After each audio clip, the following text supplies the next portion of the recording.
Once upon a time, a very, very long time ago, everything on earth suddenly appeared at the same time. Grass, trees, animals, everything. But no one knew what any of it was. What was useful? What was poisonous or safe? One sunny day, a man was wandering through the forest, in search of fruits and herbs to eat. There were so many strange plants. He ate countless types. Then, after eating a certain kind of seed, he suddenly collapsed. He fell beneath a tree. Before the poison could spread through his body, a dewdrop from a leaf on that tree fell into his mouth. Not long after, the man woke up. Can you guess what kind of leaf the dewdrop came from? It was a tea leaf. Is tea really that miraculous? Hello everyone, and welcome to the radio with Mr. DYU. Let's take a little break to relax and chat. How has your day been? Anything memorable happened today? Today, I'm going to tell you a rare story. A story about tea. So, who was the first person to drink tea? First, take a guess. When do you think tea first appeared? Do you think it came after human life became more developed, more comfortable and leisurely? That tea emerged as a drink for people to enjoy, to savor? Or maybe even earlier? Maybe it was only after humans developed writing that we knew about tea? When you think of the Egyptian pyramids, they seem ancient, right? Yet archaeological evidence shows that tea was cultivated 6,000 years ago. That means tea existed 1,500 years before the pyramids were built. In one of the oldest texts on medicine, Shenong Ben Sao Jing, the Divine Farmer's Materia Medica, it's recorded that Shenong tested many herbs and medicinal plants. He was poisoned many times. By the 72nd time he was poisoned, he collapsed right beneath a tea tree. Dew from the tea leaves fell into his mouth and revived him. By now, you've probably guessed. The man wandering in the forest mentioned earlier. Do you know who he was? It was Shenong himself. So, do you know who Shenong is? To begin building a way of life, the first thing we needed to solve was food. That's right, food. Shenong was the very first farmer. He later taught people how to practice agriculture. He was also the first person to taste countless herbs and plants, recording whether they were poisonous or not, and what they were used for, so that future generations could use them safely. That made him the first physician in Chinese history. He then put tea leaves into boiling water. After drinking it, he felt refreshed and relaxed. From then on, he encouraged everyone to put tea into water and drink it. That's how the tea drinking culture began. That's why tea originated in China. And in traditional Chinese culture, harmony between heaven, earth, and humans is essential. When you study the history of tea development, you'll discover something fascinating. Around the world, many places have the ideal conditions for growing tea. So many, in fact, but only China was chosen as the birthplace of tea. In ancient times, people didn't drink tea the way we do now. Before they discovered how to steep tea in hot water, tea was used like a leafy vegetable. They boiled it, stewed it, and made soup with it. Even today, some families still use tea to braise fish. Did you know tea is great for your health? Ancient physicians used tea to boost nutrition, and especially to detoxify food poisoning. In places with long culinary traditions like China, Taiwan, Hong Kong, and Japan, do you know what item is never missing from the dining table? Tea. Tea is served first, food comes later, and tea is drunk throughout the meal. Maybe it's a habit passed down from ancient times, one that's great for your health. Even now, some families in Vietnam still regularly drink fresh tea leaves to help reduce inflammation, prevent aging, and stay youthful. Personally, I find tea great for digestion, and it really clears the mind too. Have you ever heard of Hua Tuo? A legendary physician from the Three Kingdoms period. He also wrote about tea in his medical texts. If you've never heard the legend of Hua Tuo, before hearing what he said about tea, let me first tell you the story of Hua Tuo treating Cao Cao, so you can see how truly extraordinary his healing powers were. Hua Tuo and Cao Cao lived in the same era, and Hua Tuo was even from the same hometown. Ironically, he was also the one whom Cao Cao imprisoned until death. The reason was because Hua Tuo didn't diagnose like other doctors, by feeling the pulse or face reading. He diagnosed using his heavenly eye, his third eye. This story was recorded in history. Cao Cao suffered from chronic, intense headaches. Eventually, they became a massive psychological burden. He was physically worn down by it. At times, in his mind, Cao Cao would even hallucinate. Many physicians tried to cure him but failed. When he summoned Hua Tuo used just one acupuncture needle, and Cao Cao's headache vanished. But later, when the illness returned and worsened, Hua Tuo said if Cao Cao wanted a full recovery, he'd have to open the skull and remove the tumor inside. But the ever-suspicious Cao Cao, upon hearing this, jumped up in anger, thinking Hua Tuo was trying to take his head. So he threw Hua Tuo in prison. Later, when the headaches became unbearable and he sought Hua Tuo again, Hua Tuo had already died in prison. This story shows that Hua Tuo could diagnose so precisely because he had supernatural abilities. He could see through things and saw the tumor inside Cao Cao's head.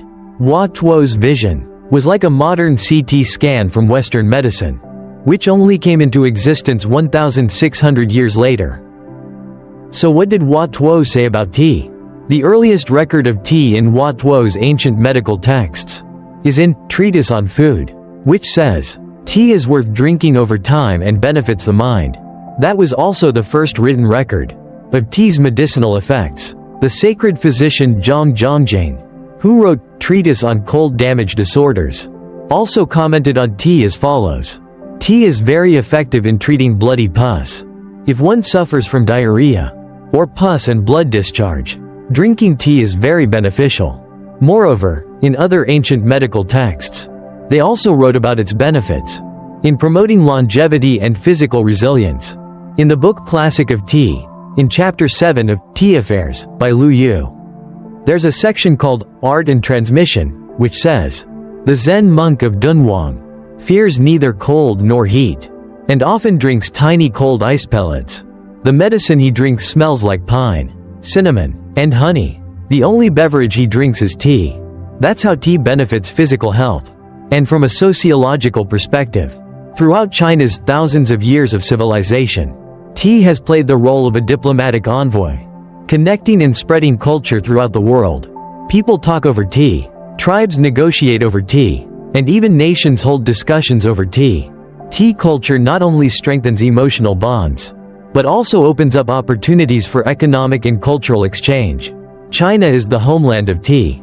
They truly began to enjoy tea during the Tang dynasty, in the 8th century, when Lu Yu wrote the world's first classical book on tea, the Classic of Tea. In this book, Lu Yu introduced various kinds of tea and different ways to prepare them. After reading this book, Chinese people loved tea even more. Furthermore, they felt that enjoying tea was truly an elegant and wonderful thing. So tea moved from being something found in books to becoming popular in daily life. Chinese people saw how fellow Chinese drank tea every single day. Foreigners also started to get curious. They thought, Chinese people live so long, and everyone seems fit and healthy, relaxed and at ease. Could it be because of tea? And so they gave it a try. The first foreigners to drink tea were, of course, China's closest neighbors, Korea and Japan. So the tea farmers processed fresh tea leaves into dried tea leaves for merchants to carry tea to the four corners of the world. The traditional way Chinese people drank tea was not the same as today. Nowadays, we put processed tea leaves into a teapot, pour in hot water, and enjoy. That method dates back to the Ming Dynasty, 700 years ago. An even older method involved steaming tea leaves, squeezing out the bitter juice, and pressing them into cakes. Then, when drinking, they would grind the tea cakes. They would sift for fine powder, and further grind it using a stone mill. Then they'd pour boiling water in and whisk it thoroughly. Finally, the whisked tea would become frothy, smooth, and fresh, and it looked beautiful like this. This was the tea-making style during the Song Dynasty. This way of drinking tea has long disappeared among the Chinese. But doesn't it look kind of familiar? Isn't it just like how the Japanese drink matcha? Exactly. After tea spread to other regions, the Japanese inherited China's ancient tea culture and added their own unique touches. Thus, matcha was born, and it conquered the world. Originating in China, tea traveled to different places. blending with local cultures and evolving endlessly, bringing tea culture with distinctive local features to each region. For example, in the UK, tea is mixed with sugar and milk, creating a rich, sweet aroma. In Russia, people sip tea while holding jam in their mouths. In Tibet, they turn tea into creamy butter tea, a major source of nutrition in daily life. India is famous for black tea, and for combining tea with spices. Clearly, tea is a powerful catalyst for building and shaping regional culture. It is a multi-dimensional, deeply authentic culture. Tea has countless names and dozens of colors. Oolong, Baozong, Bailuokan, Dahongpao, Longjing, Tiguanyin. Have you ever wondered how many types of tea plants are needed to make that many kinds of tea? So, what does a black tea plant look like? What about white tea? And how about green tea? The answer may disappoint you, but it's also surprising. There is actually only one type of tea in the world. Just one tea plant. The different kinds come from different ways of processing the same leaves. That's how the colors and tastes vary. Tea processing includes enzyme deactivation, rolling, and drying, 3 major steps. If before deactivating enzymes, you let the leaf compounds oxidize slightly, this step is commonly known as fermentation. Green tea is completely unfermented. Oolong tea is partially fermented, and black tea is fully fermented. Historically, in Japan, Korea, and China over hundreds of years, most people drank green tea, unoxidized, unfermented. Green tea is appreciated in East Asia for its purity. But in the West, black tea, or Hong Cha, is almost synonymous with the word tea. So which teas are the most famous? China has way too many types of tea. Let me pick 3 types to briefly introduce. First, Longjing tea. Longjing tea comes from Hangzhou City. It's a type of green tea. Earlier we mentioned a man named Lu Yu. Do you still remember him? In his book The Classic of Tea, he introduced Longjing. Today, there are many teas produced in Hangzhou, but very few people know how to properly prepare Longjing. In the past, it was passed down from grandfather to father to son, how to make authentic Longjing tea. Nowadays, fewer and fewer people know how to do it. Second, Tiguanyin. Tiguanyin comes from Fujian province, China. You can also buy it in Taiwan. Tiguanyin is very delicious. In the 1980s, it was also very popular in Japan. People loved drinking it. However, the Japanese called Tiguanyin oolong tea. Third is pu'er tea. Pu'er. It may not be the most expensive tea in China, but I still want to briefly introduce it. Pu'er tea comes from Pu'er City, Yunnan province. When we drink Longjing or Tiguanyin, we usually prefer fresh tea. But pu'er is different. People prefer aged tea. The longer it's aged, the more expensive pu'er becomes. If you go to Yunnan, you can find pu'er teas that are 15, 25, or even more years old. Besides Chinese tea, other countries also have their own kinds of tea. For example, when we talk about England, it's English tea. Japan has matcha and sencha. India has Darjeeling tea. Vietnam has Thai Nguyen tea. Today's younger generation may not have the habit of drinking tea daily, but many young people do love bubble tea. Taiwanese bubble tea is famous worldwide. In addition, young people today also have a habit of drinking coffee. Middle-aged and older people still prefer tea. In fact, calling tea drinking a lifestyle might be more fitting. When people think of tea, they think of elegance, stillness, and enjoying it while conversing with tea companions about life and the universe. But it's really hard for modern people to find stillness. So tea seems to have drifted away from its original place and meaning. For a civilization to emerge, develop steadily, and then decline takes about 5,000 years. So tea, born with the rise of a civilization, up until today, surely it isn't just meant as a simple refreshment, right? Don't you think? Let's reflect. Among all ancient civilizations of the world, including Greece, the Maya, and Sumer, do you see any that remained continuous? None were preserved in full. Only tiny fragments of culture and history remain. Only China has kept its civilization intact. Artifacts left behind, and historical records have been fully preserved, without any interruption. Although tea emerged as a beverage, Drinking tea isn't just about quenching thirst.